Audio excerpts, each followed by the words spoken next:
प्रकार की प्रतियोगी परीक्षाओं की तैयारी ट्रिक्स और इजी मेथड से करने के लिए सब्सक्राइब करें हमारा चैनल और साथ में लगे बेल आइकन को भी प्रेस कर दें, जिससे कि हमारे आने वाली वीडियो का नोटिफिकेशन आपको मिलता रहे। और अगर आपको वीडियो अच्छी लगी तो लाइक तो बनता है और वीडियो को दोस्तों के साथ जरूर शेयर करें। अगर आपका कोई सुझाव और कमेंट है तो कमेंट बॉक्स में कमेंट करें। क्वेश्चन नंबर 10 देखते हैं आप। क्वेश्चन नंबर 10 में कह रहा है कि अवतल दर्पण में प्रमाणित करें कि यह बराबर r/2 होता है। तो चलिए, इसको आप पढ़ा भी चुके हैं चैप्टर में, इसको दोबारा देख लेते हैं। ये आपका रहा प्रधान अक्ष, ये रहा आपका अवतल दर्पण, ये आपका रहा ध्रुव यानी P, ये रहा फोकस और ये रहा वक्रता केंद्र। प्रकाश की किरण आई, ये आपतित किरण हुई, टकरा कर कहां से जाएगी? फोकस से ना आएगी वापस, ठीक है, इस दिशा में आएगी वापस। अब देखिए, आपको पता है कि ये वक्रता केंद्र से वक्रता केंद्र के दिशा में अगर कोई किरण प्रकाश की जाती है तो वो पुनः वापस लौट आती है। वापस लौट आने का मतलब यह है कि वो हमेशा कि यहाँ वक्रता केंद्र के दिशा में जब प्रकाश की किरण जाती है, इसका मतलब वो उस पे लंब होती है तभी वापस लौट आती है उसी रास्ते में, क्योंकि किसी भी दर्पण पे जब किरण तब वापस लौटती है जब उसके वो लंबवत हो।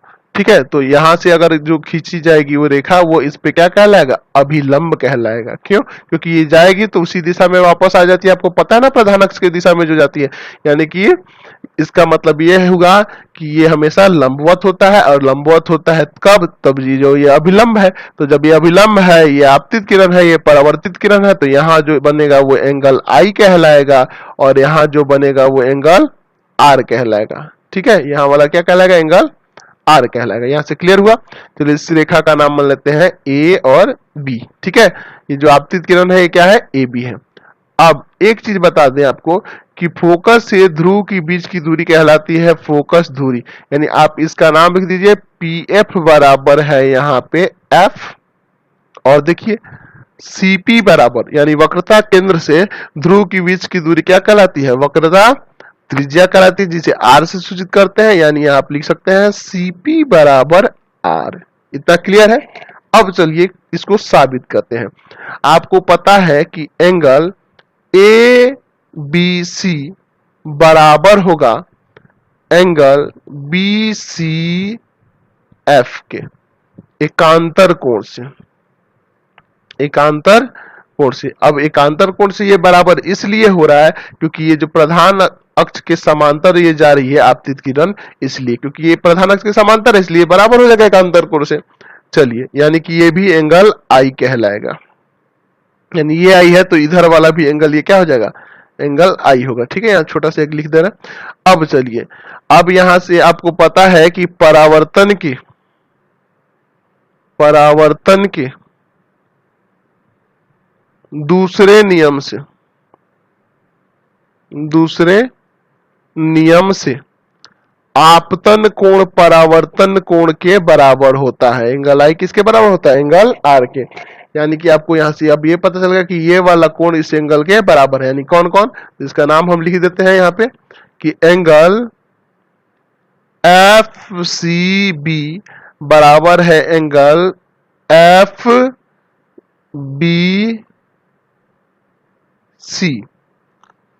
FBC।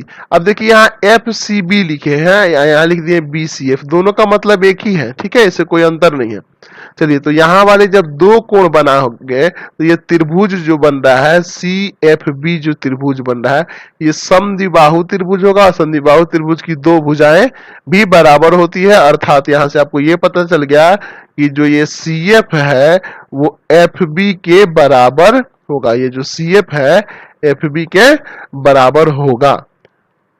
ठीक है, और आपको ये पता है कि FB जो है FB वो बराबर होगा PF के बराबर हो जाएगा। ये देखिए, जो FB है, FB देखिए F और B, ये जो FB है ये PF के बराबर होगा। क्यों नहीं? क्योंकि दोनों वक्रता क्या है? दोनों फिगर में देखिए तो दोनों वक्रता, सॉरी फोकस, ये दोनों एक तरह से ये दोनों बराबर हो जाएंगे ना, यहां से यहां तक की दूरी बराबर हो जाएगी, क्योंकि दोनों इसका क्या कहलाएगा?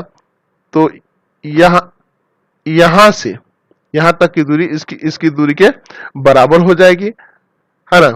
या फिर इसको छोड़कर आप ऐसे, अब यहाँ से आप ऐसे लिख सकते हैं कि देख रहे हैं एफ बी बराबर हो गया पी एफ।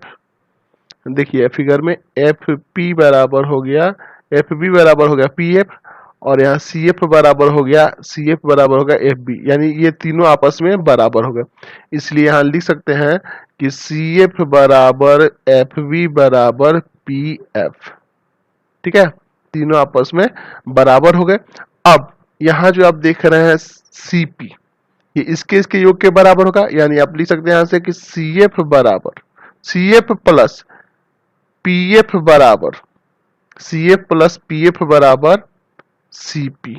ठीक है, समझ सकते हैं ना ऐसे।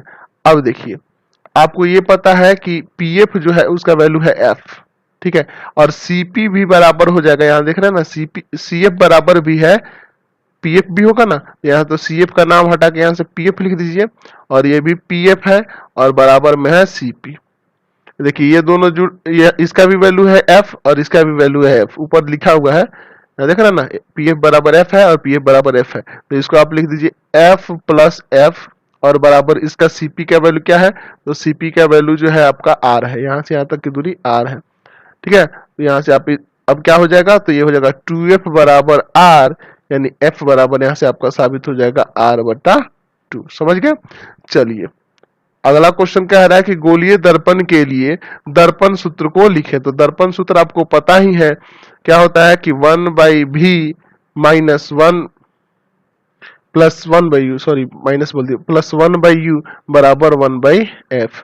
ठीक है, तो यहाँ इस तरह से इसको लिख सकते हैं कि गोलीय दर्पण के लिए अवतल वस्तु दूरी u, प्रतिबिंब दूरी v और फोकस दूरी f के बीच के एक संबंध को सूत्र द्वारा दर्शाया जाता है, जिसे दर्पण सूत्र कहते हैं, और दर्पण सूत्र की जगह यहाँ ये लिख देंगे। ठीक है, चलिए अगला क्वेश्चन कह रहा है कि कल्पना कीजिए कि आप एक चमकीला कागज से ढके बेलनाकार खंभे के सामने खड़े हैं। इस प्रकार से बने बेलनाकार दर्पण से आप अपना किस तरह का प्रतिबिंब देखेंगे। तो देखिए यहाँ लिखा हुआ है, आंसर भी यहाँ दिया हुआ है, इसको आप ये हम आपको समझा देते। कह रहा है बेलनाकार दर्पण एक तरह से समतल दर्पण और उत्तल दर्पण का संयोजन है। ठीक है, यानी कि वो समतल भी है और उत्तल भी है ना, उसका गोल सरफेस ना होगा, कर्व शेप में होगा। तो ऊर्ध्वाधरतः यह एक समतल दर्पण और क्षैतिजतः यह एक उत्तल दर्पण की तरह कार्य करेगा। अतः ऐसे दर्पण में व्यक्ति के प्रतिबिंब की लंबाई वस्तु की लंबाई के बराबर होगी, परंतु शरीर की ऊंचाई प्रतिबिंब के शरीर की चौड़ाई कम होगी, है ना। यहाँ से इसलिए ऐसे दर्पण के सामने व्यक्ति अपना चेहरा और शरीर पतला दिखाई देगा, है ना, उसका शरीर जो है पतला दिखाई देगा।